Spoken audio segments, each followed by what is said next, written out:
Ну а людям сегодня врачи напомнили об опасности пневмонии. Это одно из самых распространенных осложнений вирусных инфекций и гриппа, которое может привести даже к летальному исходу. Сегодня на специальной пресс-конференции по этому поводу в Минздраве врачи напомнили, что именно своевременная вакцинация помогает перенести заболевание максимально легко.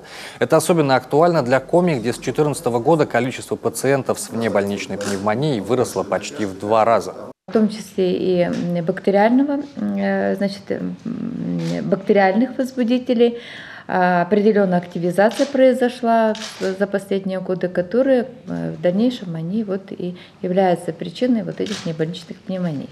В частности, мы уже 3 года наблюдаем внебольничные пневмонии, вызванные микоплазмой. И именно этот возбудитель, он является причиной той вспышечной заболеваемости внебольничными пневмониями среди школьников. В этом году уже были зарегистрированы первые случаи закрытия школ на карантин в Княжпогостском районе и Ухте.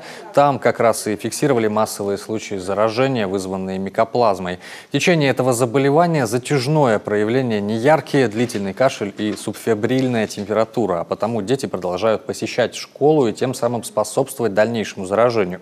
Между тем, лечение пневмонии сложное и длительное. Как правило, всех заболевших кладут в больницы под присмотр врачей. Если мы берем бактериальную пневмонию, которая вызвана какой-то бактерией, а не вирусом, то ее уже на 3-й день, на 3-5 день хорошо видно по рентгену. Вирусная пневмония зачастую не дает, то есть снимая картину, мы ни ухом не слышим, фонендоскопом врач может не услышать хрипы, и можно это не увидеть на рентгене. И самое грозное осложнение — инфекционно-токсический шок, молниеносное течение, смерть.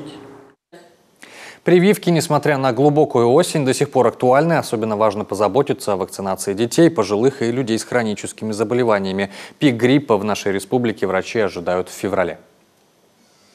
Пожар в Мадмосе Усть-Вымского района унес жизни 4 человек. Сигнал о возгорании в частном доме поступил на пульт дежурного в 3 часа ночи.